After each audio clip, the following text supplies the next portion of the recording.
What's up guys, Redcon Movie Club. On va parler rapidement de casting et en ligne, les gens, leur opinion. Tout le monde a une opinion sur le casting d'un personnage connu, que ce soit comic book, que ce soit ailleurs. En ce moment, au moment où j'ai rangé cette vidéo, on parle encore de Mr. Fantastic et ce serait Pedro Pascal. Il y a comme un mois, c'était Adam Driver. Il y a toujours un casting, ça se peut qu'il y en a qui se confirment. Pedro a l'air très très proche d'être une réalité. On verra si c'est vrai le temps que je sors cette vidéo. Là maintenant, pourquoi je vais parler de ça, c'est que les gens ont une image d'un personnage de comic, spécialement un personnage de comic, qui est dessiné de plusieurs façons par plusieurs dessinateurs différents. Il y en a par exemple, si on prend l'exemple de Pedro Pascal, on parle de, ah ouais mais sa moustache, guys, ça se rase.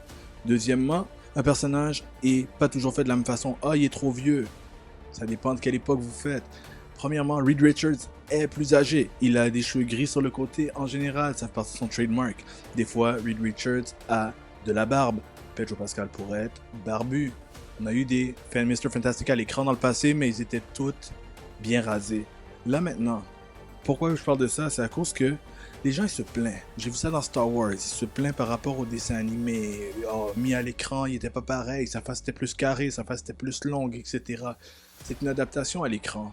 Et c'est une adaptation par la créativité des réalisateurs. De la même façon que les cartoonistes ou les dessinateurs dans les comics dessinent avec leur style aussi. Donc, si je prends l'exemple Pedro Pascal ou n'importe qui d'autre qui est un acteur de calibre, les jugements, pensez-y. Moi aussi, quand j'ai entendu Pedro, j'étais comme, ah, c'est pas lui que j'avais en tête. Il y avait un gars plus mince, un nain, on pense à John Krasinski par exemple. Tu sais. Mais il y a des gens qui aiment pas John Krasinski de toute façon. Pas mon cas, je trouve que ça aurait été un excellent choix aussi. Voilà le vrai truc. La base, là, à part des quelques spécificités vraiment importantes de personnage, la base c'est le acting skills. Si l'acteur peut amener des performances qui jouent pas toujours des mêmes rôles monotones, là, moi je suis pas fan. Moi je suis pas fan des acteurs qui jouent le même type de rôle, puis là tu fais le cast pour un rôle comme ça. En général, je suis pas down, il y a des exceptions. Il y a des exceptions, disons Samuel L. Jackson qui joue souvent de trucs similaires et il était parfait pour Nick Fury, même si c'est un excellent acteur pareil. Mais Pedro Pascal, si jamais c'est lui, pas grave c'est pas lui, mais si jamais c'est lui, ou si jamais c'est pas lui, je veux quelqu'un de ce calibre d'acting. Parce que Reed Richards, c'est pas n'importe qui. On a besoin de quelqu'un pour prendre le flambeau à Marvel. Reed Richards est une des personnes les plus importantes. Il pourrait être notre prochain Iron Man s'il est bien réalisé. Il pourrait devenir un personnage vraiment important. Reed est complexe. Je sais pas comment ils vont faire les films. Est-ce qu'il va être comme les gars qui parlent qui sont trop vieux? Est-ce que maintenant c'est un Reed qui est père? Est-ce qu'on va voir ses enfants? Ce serait la première fois à l'écran qu'on voit les enfants. Puis ce serait une version différente des Fantastic Four de ce que les gens ont l'habitude de voir, la relation famille, mais parents aussi. Avant, c'était juste entre les quatre personnages. Est-ce que, vraiment, il peut jouer ce rôle complexe, le père qui vit cette vie de héros en même temps, qui doit empêcher ses enfants qui, eux, sont super puissants en même temps. Alors pensez-y, comme Pedro est un acteur diversifié, regarde ses rôles différents à travers sa carrière, depuis ses films à Awards, depuis avant qu'il soit big, depuis Game of Thrones, depuis Narcos, name it. C'est un acteur incroyable. Et s'il joue Reed Richards, il va le tuer.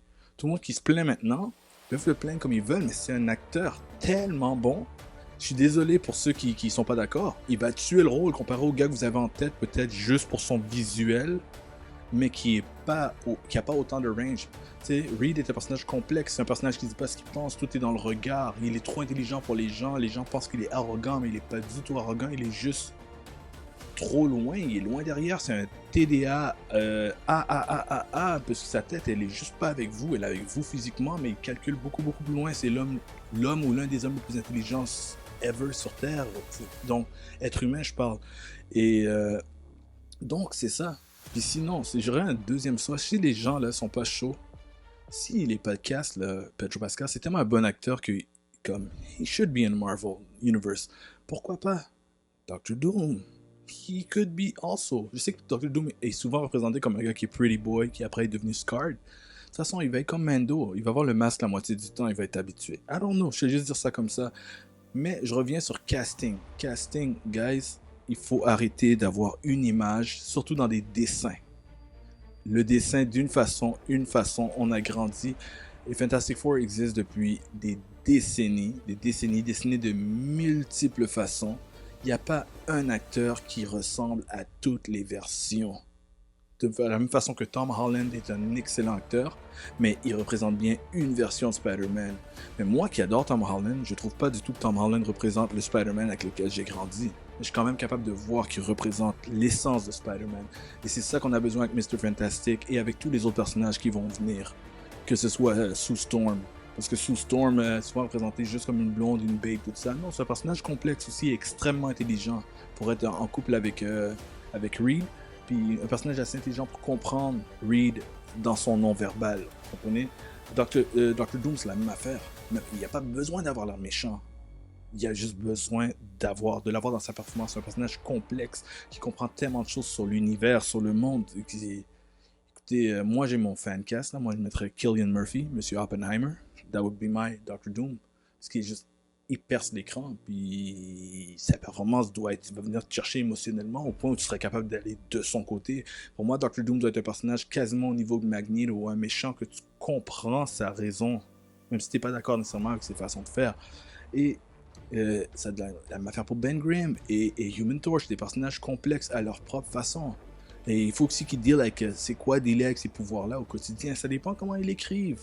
Mais Marvel, la manière qu'ils poussent bien leurs choses là, pour l'instant, qu'ils ont poussé jusqu'à maintenant pour réussir à amener des personnages qui sont deux dimensions, puis pas toujours aussi complexes dépendant des versions des comics que vous avez lus. Puis vraiment les rendre layers par layers intéressants. Il y a beaucoup de personnages dans les films c'est pour ça qu'ils réussissent en film, parce que ils ont compris le personnage, le voilà à l'écran. Puis c'est ça qu'il faut pour Fantastic Four, surtout que leur réputation a été pas mal gâtée avec les derniers films. Puis les comics ne sont pas vendeurs. Ça fait très longtemps que Fantastic Four ne vendent pas. Et d'habitude, ils fonctionnent dans des histoires qui ne sont pas les leurs. Ils sont dans les histoires de d'autres personnages qui sont intéressantes. Alors, Fantastic Four a besoin d'avoir tout le boost qu'ils peuvent avoir. Ils ont un très bon réalisateur avec eux en ce moment. Puis là, il faut juste qu'il y ait un cast incroyable avec une belle chimie entre eux. Parce que ces quatre-là, c'est primordial, parce que c'est pas juste pour ce film, c'est pour la suite des événements, il faut toujours soit tight, serré. Alright? So, Pedro ou pas, important, c'est acteur de calibre. C'est pour ça que j'étais down avec Adam Driver, même si certains ne l'étaient pas. C'est un super acteur. Oscar winner nominee, c'est ce niveau qu'il vous faut. Robert Downey Jr. est Oscar nominee aussi, rappelez-vous. C'est ça qu'on veut.